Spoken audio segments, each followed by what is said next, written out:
बोलिए कृष्ण कन्हैया सावरिया सरकार। तो प्रद्युम्न ने रुक्मिणी के यहाँ जन्म लिया। साथ में शंबासुर नाम का एक राक्षस भी था। 10 दिन का प्रद्युम्न था। 10 दिन के प्रद्युम्न को उठा के ले गए। उसको पता था कि जो कृष्ण की संतान होने वाली है उसके हाथों मेरी मृत्यु होगी। कंस ने भी सोचा था मृत्यु को टालना, क्या उसकी टली? नहीं ना। ऐसे ही शंबासुर ने भी विचार किया और शंबासुर 10 दिन के बच्चे को उठा कर ले गया और 10 दिन का बच्चा को जाकर के समुद्र में फेंक दिया। और रति को कहा था भगवान शिव ने कि तुम शंबासुर के यहाँ दासी बन करके काम करना, रसोई का काम करना।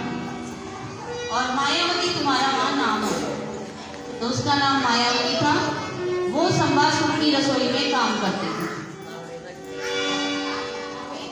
प्रद्युम्न को एक मछली निकल गई और उसी मछली को शंबासुर के यहाँ रसोई में लाया गया पकाने के लिए। जब उसको काटा तो उसके पेट में बच्चा निकला।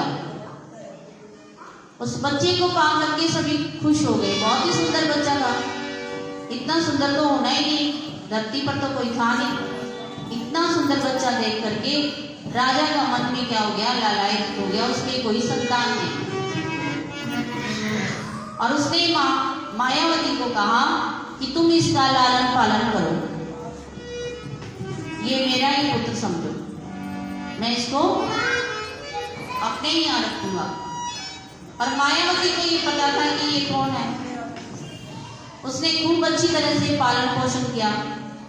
जब वो बच्चा कुछ बड़ा हो गया तो उसने मायावती से कहा कि माता तुम ये बताओ, वैसे तो मेरी तुम पालना कर रही हो, लगता है कि तुम मेरी माँ हो, परंतु जब तुम मेरी तरफ देखती हो तो एक कामिनी की दृष्टि से देखती हो, तो क्या बात है इसमें?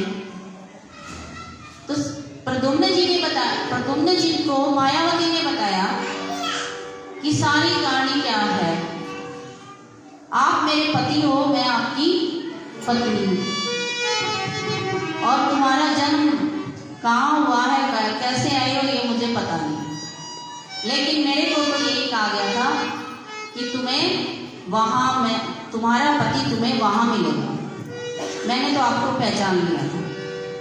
अब प्रद्युम्न जी को ये पता चल गया कि ये राक्षस, नारद जी ने बताया था आकर के, ये राक्षस मुझे उठा लाया, वास्तव में मैं कौन हूँ? भगवान कृष्ण का पुत्र हूँ और ये मेरी पत्नी है। लेकिन मायावती को ये पता था कि शंबासुर नाम का राक्षस बहुत बड़ा राक्षस है। उसने पहले ही प्रद्युम्न को सारी शिक्षण प्रदान किए थे कि किस प्रकार से वो आकाश में भी लड़ सकता है, धरती पर भी लड़ सकता है। सारी शिक्षाएं प्रदान की मायावती ने खुद प्रद्युम्न जी को। एक दिन की बात है, नारद जी जाते हैं भगवान कृष्ण के यहाँ। नारद जी यहाँ भी बता गए, वहां भी गए हैं। उधर जैसे ही पता चला प्रद्युम्न जी को और बड़े भी हो गए, तो एक बार शंबासुर गोद में खिला रहा था, तो प्रद्युम्न ने एक घूसा मारा। धीरे धीरे लड़ाई शुरू हो गई और उसको गदा युद्ध से किसी भी तरह उसको शंबासुर को जीतने नहीं पाया। शंबासुर जीतने नहीं पाया प्रद्युम्न से और शंबासुर का वध कर दिया। बोलिए कृष्ण कन्हैया। आखिर किसके हाथों से मरा शंबासुर? उसने अपना प्रयास कर लिया था कि कृष्ण का पुत्र मुझे मारेगा। उसने तो समुद्र में फेंक दिया था, परंतु मौत तो पहले ही निर्धारित होती है और उसको मौत आई भगवान कृष्ण के उसी पुत्र के माध्यम से जिसको वो समुद्र में फेंक करके आया था। और संबासुर को सारी बात बता भी दी थी भगवान के पुत्र ने कि तुम तो मुझे समुद्र में फेंक करके आए थे और मैं तेरे ही घर में आया और तेरा ही काल आया। और जब उनकी मृत्यु हो गई राजा की, तो दोनों पति पत्नी जाते हैं द्वारिका धाम।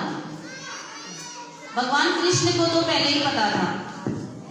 जैसे ही प्रद्युम्न जी आते हैं द्वारिका धाम में, तो सारी गोपिकाएं और सारी भगवान की रानियां ये विचार करती हैं कि भगवान कृष्ण आ रहे हैं, परंतु बाद में पता चला कि ये कौन है। नारद जी आते हैं वहां पे, नारद जी बताते हैं।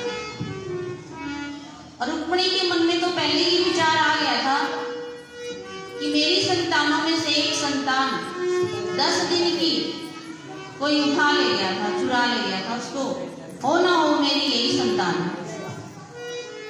और उसकी पहचान क्या बताई कि उनके स्तनों से दूध की धारा अपने आप ही बह रही थी। तो उसको ये दृढ़ निश्चय हो गया कि ये मेरी ही संतान है। थोड़ी देर में नारद जी ने सारी बातें बता दी और दोनों पति पत्नी को राजमहल में रखा गया, उनको स्वीकार किया गया। बोलिए कृष्ण कन्हैया लाल, सांवरिया सरकार।